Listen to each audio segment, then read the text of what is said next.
Very thorough report from Jim Kyle, dated February 26, 2021, laying out all the issues that are with this application. But for one, he doesn't focus on the particular suitability issue of this site, in my judgment, because it is on Route 31.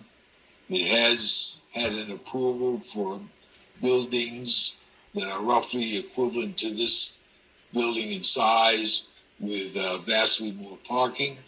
On the applicant's team, addressing the architectural design of the warehouse and the mechanical equipment. Item number 3 addresses the buffer requirement, and Mr. Chadwick did adequately address the fact that the buffer has been approved during the course of this application, but we heard most of that testimony, I believe, from Mr. Ingram. And I do want to highlight one of the conditions that the applicant has agreed to, and was highlighted in Mr. Chadwick's testimony, which is that they have agreed to work with our office, with Jim Kyle, on the final placement of trees, and to work with us on any infill of trees that may be necessary beyond what's noted on the landscape plan, to an extent that's reasonable. Item number 3 simply addresses outdoor storage, asking the applicant to confirm that no outdoor storage is proposed. I believe that has already been addressed, although I can't pinpoint exactly which. First, I reviewed the applicable sections of your ordinance, the old master plan and the more current re-examination report. It also been to the site on numerous occasions, and as Kara said, I've been present at all of the meetings on the prior application. About sign illumination, I believe that's been addressed now by the architect as well as by Mr. Chadwick. We have item number 6, which addresses a change in species that's been agreed to. Item number 7 addresses the dumpster enclosure and the times when trash will be picked up, and I believe the testimony has been that will occur during normal business hours, so we're not looking at 5 a.m. or 10 p.m., for example, trash trucks on the property.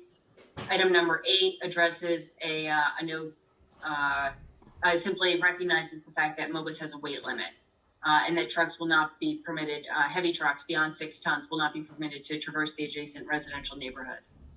Item number 9 is regarding noise, and confirming that the applicant will meet the requirements for the state noise code. I believe that's also been addressed and confirmed.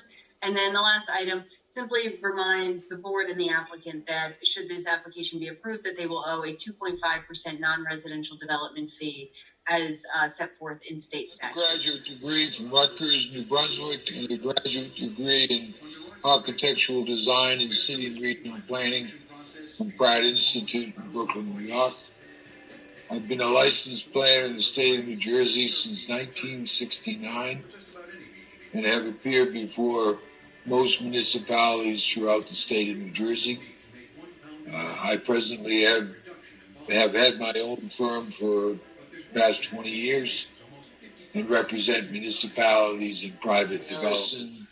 To what approvals were granted to this, you had extensive testimony from both the engineer and particularly the traffic consultant as to the comparing one to the other in terms of intensity of traffic, because that's always one of the issues that you have to deal with and its impact to the neighborhood.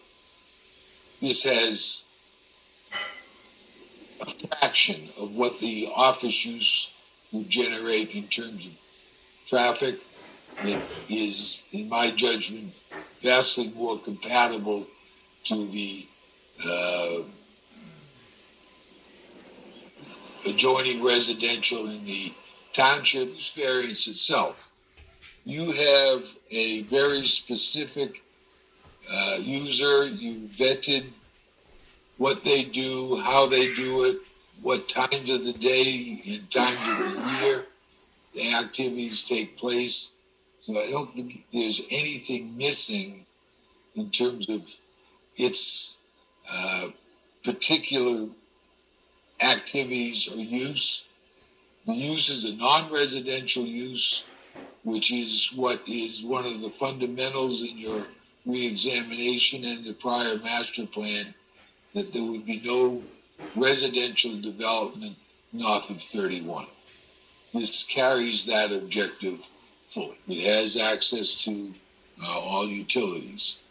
It serves the particular needs of the applicant, and in my judgment meets all the criteria for designation of particular suitability.